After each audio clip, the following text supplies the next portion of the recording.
मैं Sajid Tarar from Washington DC आज जिन topics पे बात करना चाहूँगा, सबसे पहले एज़ यूजुअल कोरोना और उसके बाद पाकिस्तान के बारे में, पाकिस्तान के सियासी सूरत हाल और उसके बाद अमेरिका के इलेक्शन, इन 3-4 चीज़ों में बात करेंगे। कोरोना मैं जहाँ से शुरू करना चाहता हूँ, मैंने काफ़ी दोस्तों से पूछा अमेरिका में कि कोविड किस चीज़ का नाम है, Covid what's Covid stand for. कई दोस्तों को नहीं पता था, तो मैंने अगले दिन खुद इसको बल्कि गूगल देख के लर्न किया। कोविड का मतलब है कोरोना और इसका VI से मतलब वायरस और D का मतलब डिजीज़, कोविड डिजीज़। ये एक वायरस, और इसके बारे में 2 दिन पहले एक बहुत बड़ा इंकशाफ हुआ। वर्ल्ड हेल्थ ऑर्गेनाइजेशन के हेड ने एक प्रेस कॉन्फ्रेंस की और उसमें उसने एक तहलका खेज ऐलान किया कि हमें काफ़ी अरसा कोरोना के साथ रहना पड़ेगा, शायद सारी ज़िंदगी इसके साथ रहना पड़ेगा, इसकी वैक्सीनेशन शायद बन ही ना सके। क्यों?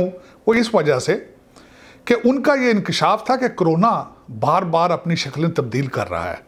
हमारी बॉडी, हमारे इम्यून सिस्टम्स को पता नहीं चलता, जब भी वो एक वायरस को मारने के लिए अपना इम्यून सिस्टम स्ट्रॉन्ग करती हैं तो कोरोना अपनी शक्ल और अपना कलर तब्दील कर लेता है।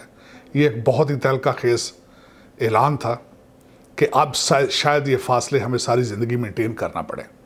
दूसरा, उन्होंने एक और इंकशाफ किया कि तिब्बत में जहाँ जो ग्लेशियर हैं, वहाँ उन ग्लेशियर्स में नीचे जब मेल्ट हुए तो वहाँ पे तकरीबन 33 मुख्तलिफ़ किस्म के वायरसेस मौजूद थे जो कि ह्यूमन लाइफ के लिए ख़तरनाक हो सकते हैं। उनका कहना था कि साइंटिस्ट कहते हैं, और उनका भी कहना यही था कि ये वायरस जब बर्फ़ पिघल रही है तो पानी के ज़रिए दरियाओं में आते हैं, दरियाओं के ज़रिए ज़मीन में जाते हैं और ज़मीन के साथ हमारे नलकों और पाइप्स में आ जाते हैं और ह्यूमन लाइफ के लिए ये मज़ीद ख़तरा बन सकते हैं। लेकिन ये तो नेगेटिव बातें थीं। अब इस दूसरी साइड में मैं बताना चाहूँगा, इसमें अभी तक 25 से 50% लोगों के ऊपर किसी किस्म के कोई सिम्टम्स नहीं होते। 60 साल से ज़्यादा लोग, 70 साल से ज़्यादा लोग जो कि दूसरी बीमारियों में मुब्तला हैं, ये उनके लिए ख़तरनाक है, या उन लोगों के लिए ख़तरनाक है जिनके इम्यून सिस्टम कमज़ोर हैं। मैंने 1-2 दफ़ा पहले भी कहा, मैं डॉक्टर तो नहीं हूँ, लेकिन ये मैं पढ़ता रहता हूँ कि इम्यून सिस्टम को स्ट्रॉन्ग किस तरह किया जा सकता है। नंबर 1, आपको 8 घंटे की डीप स्लीप बहुत ज़रूरी है। उसके बाद आपको एक्सरसाइज थोड़ी बहुत करना वो ज़रूरी है। और तीसरा, सादा खुराकें खाएँ।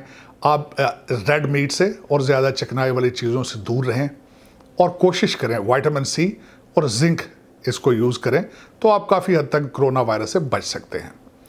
अब कोरोना से आने वाला दुनिया में एक नया इनकलाब, मैं इसको कोरोना न्यू ऑर्डर का नाम देता हूँ। इसके साथ क्या होने वाला है? सबसे पहले आजकल अमेरिका में ये बातें चल रही हैं कि रेस्टोरेंट्स हैं, उनकी शक्लें तब्दील हो जाएंगी, शायद उनमें से सीटें ख़त्म हो जाएंगी, शायद सिर्फ वॉक इन रेस्टोरेंट होंगे और कुछ ऐसे कारोबार हैं जो दोबारा खुल ही नहीं सकेंगे। अब माल, जो यहाँ पे बड़े बड़ा लोग माल, एक वीकेंड पे अमेरिकन कल्चर का हिस्सा था कि माल में जाके लोग एंजॉय करते थे, लोग अपनी एक्सरसाइजें वॉक्स करते थे मॉल्स में जाके, बच्चे वीकेंड पे जाके सोशलाइज करते थे, फूड कोर्ट होता था, सिनेमा थिएटर रिलेटेड साथ होते थे मॉल्स में। अब उनका क्या बनेगा? अब सोशल डिस्टेंसिंग के लिहाज से वहाँ क्या होगा? हवाई जहाज़ों में जिनमें हम फ्लाई करते थे, दरमियान में अगर एक सीट ख़त्म कर दी जाएगी तो आपकी टिकट की प्राइसें डबल हो जाएंगी। अब यहाँ पे आपने देखा है कि हमारी ताज़ियत भी सिर्फ अब फेसबुक पे और व्हाट्सएप पे हो रही है। फातिहा किस तरह पढ़ा करेंगे, जनाजे तब्दील हो रहे हैं, शादियाँ तब्दील हो जाएंगी। तो ये एक बहुत बड़ा इनकलाब है। कई नए आइडियाज़, मैं जिस तरह हमेशा ये कहता हूँ, ज़रूरत ईजाद की माँ होती है और हमारी ज़रूरतें तब्दील हो रही हैं। घरों पे डिलीवरियाँ हो रही हैं, अब नए कारोबार आएंगे। एक और बड़ा, सबसे बड़ा सोच लम्हा फिक्रिया है, यहाँ पे दफातर बंद हो जाएंगे परमानेंट। यहाँ पे कंपनियाँ ये सोच रही हैं कि अगर लोग घरों से बैठ के काम कर सकते हैं तो दफातर के इतने ज़्यादा किराए क्यों दिए जाएं। यहाँ पे पाकिस्तान में क्लर्क बाबू हैं, उनकी कईयों की जॉबें ख़त्म हो जाएंगी, क्योंकि ये देखा जा रहा है कि 90% काम जो है वो एक इन क्लर्कों के बगैर भी चल रहा है। तो ये एक नया वर्ल्ड ऑर्डर आने वाला है। इसमें सिर्फ वही लोग सर्वाइव कर पाएंगे जिनके पास साइंस और टेक्नोलॉजी की तालीम है। मैं हमेशा ये कहता था, मैंने बचपन में जब मैं पंजाब यूनिवर्सिटी का स्टूडेंट था, उस वक्त मैंने एलिस फैज़, जो कि फैज़ अहमद फैज़ की वाइफ थी, उनका एक आर्टिकल मैं नहीं भूल सकता। जंग अखबार के मैगज़ीन में सेंटर में उनका एक एक आर्टिकल था, एक मजमून था, और उन्होंने 1985-86 में रिक्वेस्ट की थी कि यूनिवर्सिटीज़ में इस्लामियात, पंजाबी, उर्दू, फ़ारसी, अरबी के और इसी तरह के दूसरे MA मजमूनों की बजाय आप वोकेशनल इंस्टीट्यूट बनाएं, लोगों को इंजीनियर बनाएं, लोगों को वेल्डिंग सिखाएं, लोगों को प्लम्बिंग सिखाएं, लोगों को इलेक्ट्रीशियन बनाएं।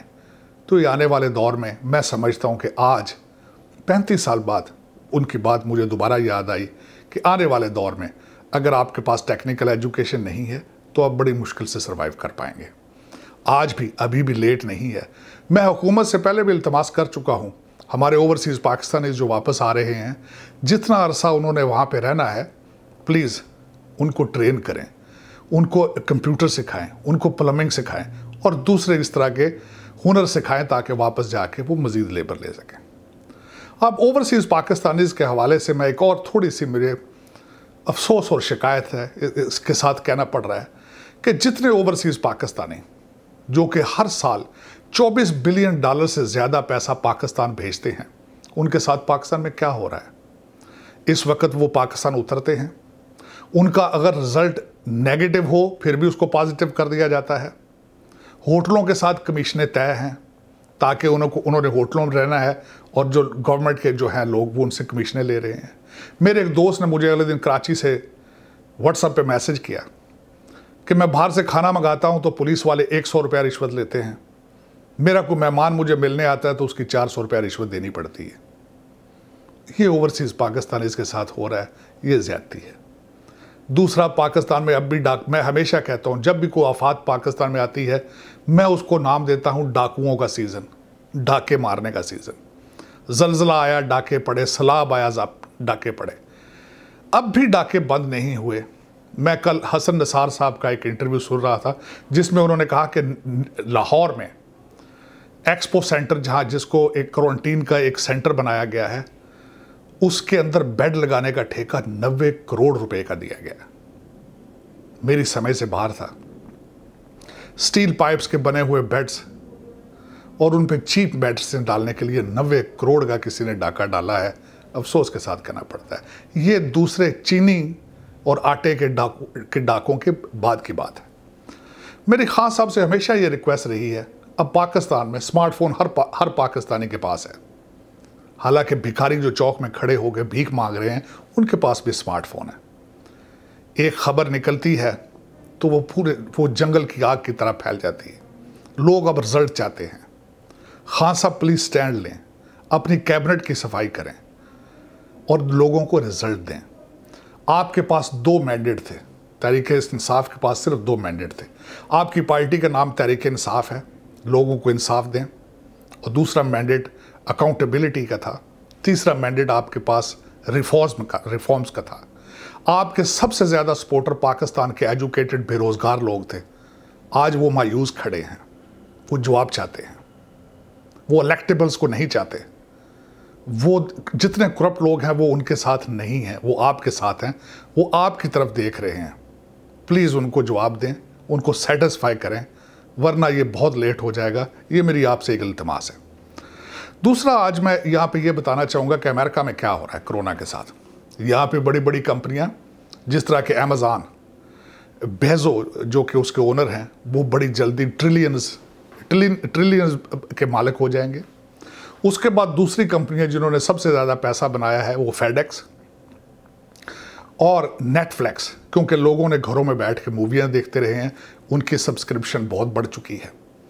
और तीसरा, यहाँ पे जो ज़्यादा लूज़ किया जिन लोगों ने, वो रेस्टोरेंट्स के मालिक थे, मूवी थिएटर्स के, मॉल्स के मालिक थे। वो इस वक्त सख्त लॉस में जा रहे हैं।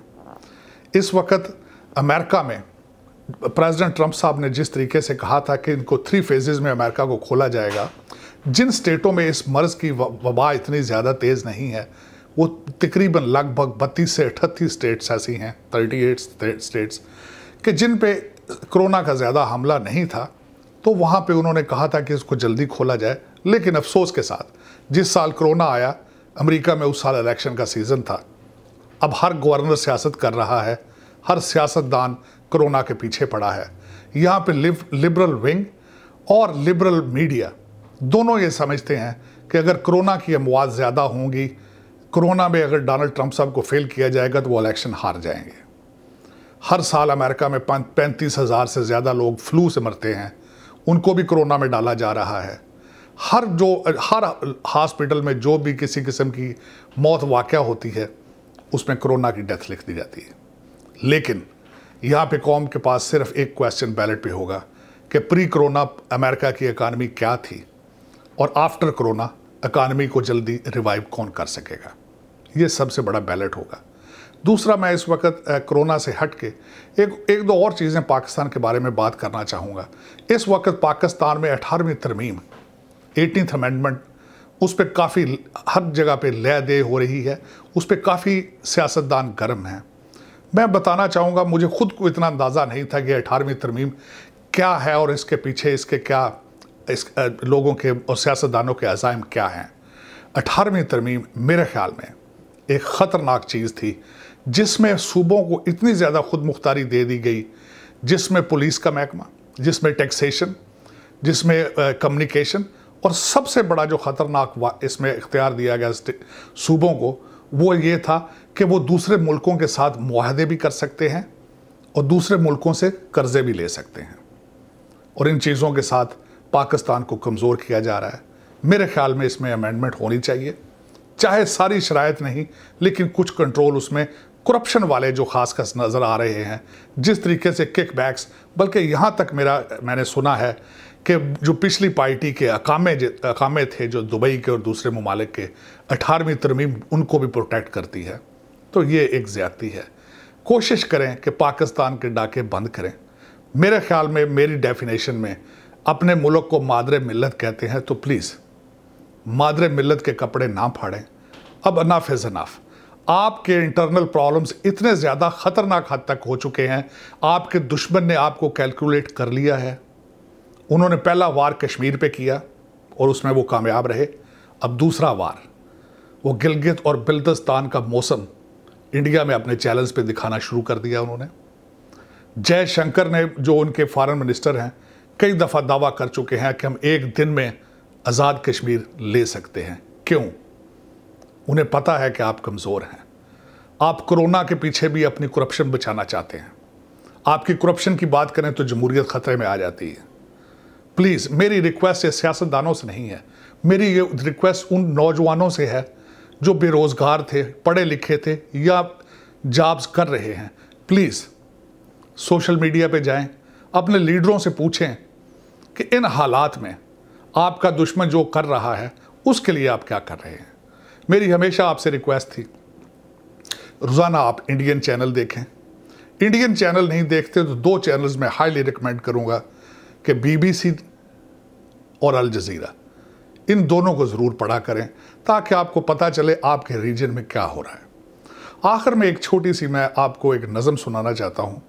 वो नज़म मुझे तो किसी ने भेजी थी कि ये डॉक्टर इलामा इकबाल की है, लेकिन बाद में किसी ने मुझे बताया कि डॉक्टर इलामा इकबाल की नहीं, ये किसी और की है, लेकिन मुझे बड़ी पसंद आई है। मैं अपने सारे देखने वालों की नज़र करना चाहूँगा।